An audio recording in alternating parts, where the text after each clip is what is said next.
ଜୟ ଯୀଶୁ। ପ୍ରଭୁ ଯୀଶୁ ଖ୍ରୀଷ୍ଟଙ୍କଠାରେ ମୋର ଅତି ପ୍ରିୟ ଭାଇ ଓ ଭଉଣୀମାନେ ସମସ୍ତେ କେମିତି ଅଛନ୍ତି? ଭଲରେ ରହନ୍ତୁ। ଆସନ୍ତୁ ଶୁଣିବା ଆମର ପବିତ୍ର ବାକ୍ୟ, ଈଶ୍ୱରଙ୍କର ପବିତ୍ର ଜୀବନ୍ତ ବାକ୍ୟ, ଆମର ଦୈନନ୍ଦିନ ଆହାର। ମାର୍କୋ ସୁସମାଚାର ଅଧ୍ୟାୟ 19 ପଦ ସଂଖ୍ୟା 13 ଶିଶୁମାନଙ୍କୁ ଆଶୀଷ। ଏହାପରେ ଲୋକମାନେ ଶିଶୁମାନଙ୍କୁ ତାହାଙ୍କ ନିକଟକୁ ଆଣିଲେ, ଯେପରି ସେମାନଙ୍କ ଉପରେ ହାତ ରଖି ପ୍ରାର୍ଥନା କରିବେ। କିନ୍ତୁ ଶିଶୁମାନେ ସେମାନଙ୍କ ସହିତ କଠୋର ଭାବରେ କଥା କହିଲେ।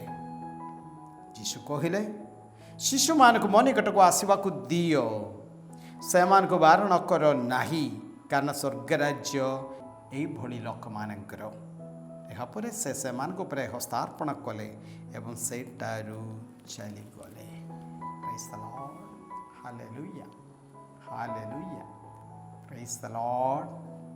ବିବାହ ବିଷୟରେ ଶିକ୍ଷା ଦେଲା ପରେ ଆଜି ଯୀଶୁ କେତେଜଣ ଶିଶୁମାନଙ୍କୁ ତାଙ୍କ ନିକଟକୁ ଗ୍ରହଣ କରୁଛନ୍ତି।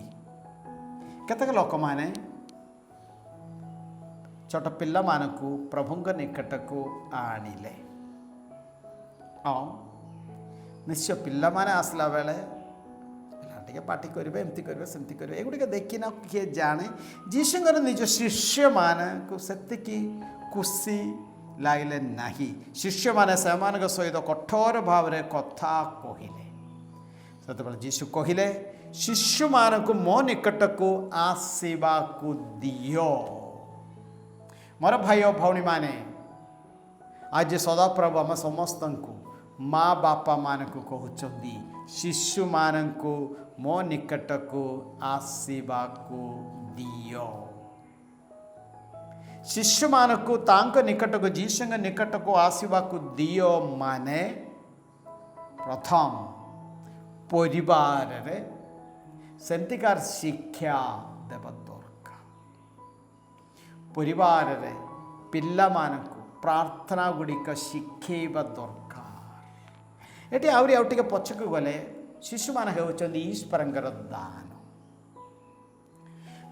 ଗୋଟିଏ ଶିଶୁକୁ ନିଜ ହାତରେ ଧରି ଈଶ୍ୱର ଉପରୁ ଦେଖିବେ, କେଉଁ ପରିବାରକୁ, କେଉଁ ମା ବାପା ମାନଙ୍କୁ ଏ ଶିଶୁଙ୍କୁ ଦେଲେ ସେମାନେ ଏ ପିଲାର ଯତ୍ନ ଭଲରେ ନେବେ। ସେମିତି ଏକ ପ୍ରତ୍ୟେକ ପରିବାରରେ ପ୍ରତ୍ୟେକ ଶିଶୁମାନଙ୍କର ଜନ୍ମ ହେଲା ମାନେ ଶିଶୁଙ୍କର ମାଙ୍କର ପେଟରେ ତା ପୂର୍ବେ ମା ବାପା ମାନଙ୍କର ହୃଦୟରେ ପିଲାର ଜନ୍ମ ହେବା ଦରକାର। ମାନେ ବିବାହ ପରେ ଜପ ତପ ପ୍ରାର୍ଥନାରେ ଦେବଦୂତ ପରି ଗୋଟେ ଶିଶୁଙ୍କୁ ଆମକୁ ଦିଅ ବୋଲି ସ୍ୱାମୀ ସ୍ତ୍ରୀ ପ୍ରାର୍ଥନା କରିବା ଦରକାର। ସେମିତି ଆସିବା ପିଲାମାନେ ନିଶ୍ଚୟ ଦେବଦୂତ ପରି ଥିବା ପିଲାମାନେ ହେବ, ଯାହାଦ୍ୱାରା ଆମର ପରିବାର ଗୁଡ଼ିକରେ ଛୋଟ ଛୋଟ ଭୂତ ଗୁଡ଼ିକ ନ ପହଞ୍ଚୁ। ହେଲେ ପ୍ରଥମ ହୃଦୟରେ, ମା ବାପା ମାନଙ୍କର ହୃଦୟରେ ପିଲାର ଜନ୍ମ ହେବା ଦରକାର। ଆଉ ସେମିତି ଆସୁଥିବା ପିଲା ପାଇଁ ସେ ପରିବାରରେ ଗୋଟିଏ ଖ୍ରୀଷ୍ଟିଆନ ପରିବେଶ ଦରକାର। ଆମର ଶିଶୁମାନେ ବଢ଼ିବାର ଅଛି ଖ୍ରୀଷ୍ଟିଆନ ପରିବେଶରେ। ମାନେ ପିଲାମାନଙ୍କୁ କେବଳ ଖାଦ୍ୟ, ବସ୍ତ୍ର, ବାସ, ଘର, ଡ୍ରେସ୍ ଆଉ କ'ଣ ପାଠ ପଢ଼ିବା ପାଇଁ ସୁବିଧା ସେତିକି ଦେଇଦେଲେ ହେବ ନାହିଁ। ମୋର ଭାଇ ଓ ଭଉଣୀମାନେ, ସେମାନଙ୍କୁ ଦେବା ଦରକାର, ଯୀଶୁଙ୍କୁ ଦେବା ଦରକାର। ଯୀଶୁଙ୍କ ବିଷୟରେ ପିଲାମାନେ ଛୋଟ ସମୟଠାରୁ ଶୁଣିବା ଦରକାର। ତା ପାଇଁ ପରିବାରରେ ଯଦି ଗୋଟିଏ ବକରା ପାଇଁ ବ୍ୟବସ୍ଥା ନାହିଁ ହୁଅନ୍ତା, ଗୋଟିଏ କାନ୍ଥରେ ଯୀଶୁଙ୍କର, କୁମାରୀ ମରିୟମଙ୍କର ଛବି ଇତ୍ୟାଦି ସେଗୁଡ଼ିକ ସବୁ ରଖିବା ଦରକାର। ଫଟୋ ଦରକାର। ପିଲାମାନଙ୍କୁ ମୁଣ୍ଡିଆ ମାରିବା ପାଇଁ ଶିଖେଇବା ଦରକାର ଯୀଶୁଙ୍କ ଫଟୋ ସାମ୍ନାରେ, ଯାହାଦ୍ୱାରା ଯେଉଁ ଶିଶୁମାନଙ୍କୁ ସଦାପ୍ରଭୁ ଆପଣମାନଙ୍କୁ ଦେଉଛନ୍ତି ତାହା ଈଶ୍ୱରଙ୍କର, ଯୀଶୁଙ୍କର ସନ୍ଧାନ ହେଇକି ସେମାନେ ବଢ଼ିବେ। ଯୀଶୁ କହୁଛନ୍ତି, ଶିଶୁମାନଙ୍କୁ ମୋ ନିକଟକୁ ଆସିବାକୁ ଦିଅ।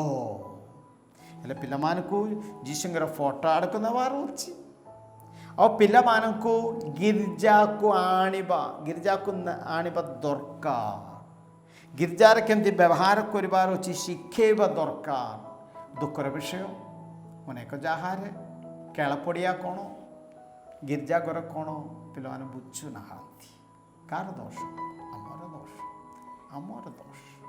ଗିର୍ଜାକୁ ଆଣିଲା ପରେ ଯେତିକି ସମ୍ଭବ ପିଲାମାନଙ୍କୁ ନିଜ ନିଜ ପାଖରେ ବସିବାର ଅଛି। ଏକାଥରେ ପିଲାମାନଙ୍କୁ ଗୋଟିଏ କୋଣକୁ ଗିର୍ଜାକୁ ଠେଲିଦେଲେ ହେବ ନାହିଁ। ପାଖରେ ବସାନ୍ତୁ, କୋଳରେ ବସାନ୍ତୁ। ନିଜ ମା ବାପା ମାନଙ୍କ ଠାରୁ ପିଲାମାନେ ଶିଖିବା ଦରକାର ଗିର୍ଜାରେ କେମିତି ବ୍ୟବହାର କରିବା। ପ୍ରେଜ୍ ଦ ଲର୍ଡ, ପ୍ରେଜ୍ ଦ ଲର୍ଡ। ଯୀଶୁ କହୁଛନ୍ତି ଶିଶୁମାନଙ୍କୁ ମୋ ନିକଟକୁ ଆସିବାକୁ ଦିଅ। ଆହୁରି ପ୍ରଥମ ଥର ପାଇଁ ପାପ ସ୍ୱୀକାର କରିବା ପାଇଁ, ଦିବ୍ୟ ପ୍ରସାଦ ଗ୍ରହଣ କରିବା ପାଇଁ ତୃତୀୟ ନା ଚତୁର୍ଥ ଶ୍ରେଣୀ ପହଞ୍ଚିଲା ବେଳକୁ ଆମର ଶିଶୁମାନଙ୍କୁ ଶିଖେଇବା ଦରକାର। ବେଳେବେଳେ ଏମିତି ଦେଖାଯାଏ ପିଲାମାନଙ୍କୁ ଆମେ ପାଠ ପଢ଼ିବା ପାଇଁ ସବୁ ପ୍ରକାର ସୁବିଧା ସୁଯୋଗ ଆମେ ଦେବୁ, କିନ୍ତୁ ଯୀଶୁଙ୍କର ଏହି ଆଦେଶ ଶିଶୁମାନଙ୍କୁ ମୋ ନିକଟକୁ ଆସିବାକୁ ଦିଅ, ଏ ବିଷୟରେ ଆମେ ଅବହେଳା କରୁଛୁ। ଥରେ ଜଣେ ମା ତାଙ୍କର ପୁଅକୁ ମୋ ପାଖକୁ ଆଣିଲେ। ପିଲା ତ 22-23 ବୟସ ବସାଇଛୁଆ ପିଲା, ପୁଅ ପିଲା ଦେଖିବାକୁ ସୁନ୍ଦର। ଓଡ଼ିଶାର ବଡ଼ ଗୋଟିଏ ସହରରେ ରହି ଉଚ୍ଚ ଶିକ୍ଷା ଲାଭ କରୁଛି। ପିଲା ପଛରେ ମାସକୁ 1000 ଟଙ୍କା ଖର୍ଚ୍ଚ ହେଉଛି। କିନ୍ତୁ ବର୍ତ୍ତମାନ ମାଙ୍କର କଥା ଅନୁସାରେ ପିଲା ଏମାନଙ୍କର କଥା ମାନୁନାହିଁ। ପାଠ ପଢ଼ାରେ ପୁରାପୁରି ଅବହେଳା। ମିଳୁଥିବା ପଇସା ବିଭିନ୍ନ କାର୍ଯ୍ୟଗୁଡ଼ିକ ପାଇଁ ନଷ୍ଟ କରିଦେଉଛି। ହେଲେ ଫାଦର, ଆପଣ ତାକୁ କିଛି ଉପଦେଶ ଦିଅନ୍ତୁ। ମୁଁ ସାଧାରଣ ଯେକୌଣସି କ୍ୟାଥୋଲିକ୍ ଲୋକମାନେ ମୋ ପାଖକୁ ଆସିଲା ବେଳେ ପ୍ରଥମ ପଚାରେ ଗତ ପାପ ଶିକାର କେବେ ହେଇଥିଲା। ଯଦି କୌଣସି ଅଣ କ୍ୟାଥୋଲିକ୍ ଆସିଲେ ପରମେଶ୍ୱରଙ୍କର ଆଦେଶ ଗୁଡ଼ିକ ଗୋଟିଏ ପରେ ଗୋଟିଏ ମୁଁ ପଢ଼ିଦେବେ, ଏଗୁଡ଼ିକ ସବୁ ପାଳନ କରୁଛନ୍ତି କି ବୋଲି ମୁଁ ବୁଝେ। ଏମାନଙ୍କୁ ପଚାରିଲି, ବାବୁ ଗତ ପାପ ଶିକାର କେବେ ହେଇଥିଲା? ସେ ମୋତେ ଭଲରେ ଅନେଇଲା। ପାପ ଶିକାର କ'ଣ? ମାଆକୁ ମୁଁ ଅନେଇଲା। ମାଆକୁ ମୁଁ ଅନେଇଲା ବେଳେ ମା କହୁଛି, ନାଇଁ ଫାଦର, ସେ ପର୍ଯ୍ୟନ୍ତ ପାପ ଶିକାର କରିନାହିଁ। ପୁଅର ବୟସ 22-23 ହେଲା। ଯେଉଁ ଗାଁରୁ ପ୍ରାୟ 300 ଦୂରରେ ଥିବା ଗୋଟିଏ ସହରରେ ଥିବା ସବୁଠାରୁ ବଡ଼ ଗୋଟିଏ କଲେଜରେ ଉଚ୍ଚ ଶିକ୍ଷା ପାଇଁ ସବୁ ଭର୍ତ୍ତି କଲେ, ସବୁ କଲା, କିନ୍ତୁ ଶିଶୁମାନଙ୍କୁ ମୋ ନିକଟକୁ ଆସିବାକୁ ଦିଅ, ତା ଅନୁସାରେ ସେ ପିଲାକୁ ପାପ ଶିକାର କରାଇବା ପାଇଁ, ଦିବ୍ୟ ପ୍ରସାଦ ଗ୍ରହଣ କରିବା ପାଇଁ ସାହାଯ୍ୟ ନ କଲେ କାହିଁକି ପିଲା ନଷ୍ଟ ହେବ ନାହିଁ କହନ୍ତୁ ମୋତେ। ତେଣୁ ମୋର ମା ବାପା ମାନେ ଆଜି ସଦାପ୍ରଭୁ ଆପଣମାନେ କହୁଛନ୍ତି ଶିଶୁମାନଙ୍କୁ ମୋ ନିକଟକୁ ଆସିବାକୁ ଦିଅ। ପ୍ରଥମ ଭଲରେ ବୁଝନ୍ତୁ, ସେଇ ଶିଶୁ, ସେଇ ପିଲାମାନେ ଆପଣମାନଙ୍କ ନୁହନ୍ତି, ସଦାପ୍ରଭୁଙ୍କର। ମନୁଷ୍ୟ କରିବା ପାଇଁ ଭଲ ଗୋଟିଏ ଖ୍ରୀଷ୍ଟିଆନ ଜୀବନଯାପନ କରିକି ସେମାନଙ୍କୁ ସ୍ୱର୍ଗ ରାଜ୍ୟ ଆଡ଼େ ପ୍ରସ୍ତୁତ କରିବା ପାଇଁ ସଦାପ୍ରଭୁ ସେଇ ପିଲାମାନଙ୍କୁ ଆପଣମାନଙ୍କ ହାତରେ ଦେଇଛନ୍ତି।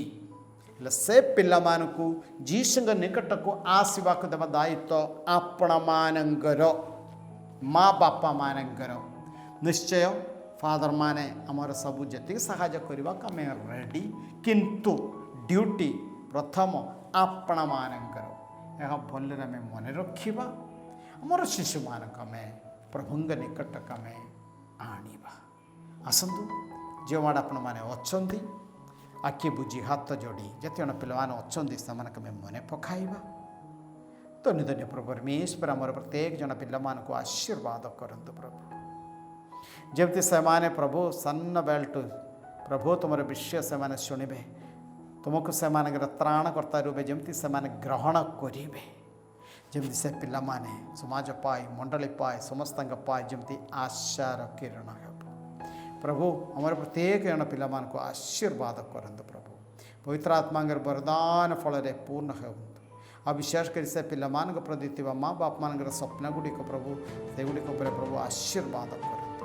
ସର୍ବଶକ୍ତିମାନ ପରମେଶ୍ୱର ପିତା ଓ ପୁତ୍ର ଏବଂ ପବିତ୍ର ଆତ୍ମା ପିଲାମାନଙ୍କୁ ଆଶୀର୍ବାଦ କରନ୍ତୁ।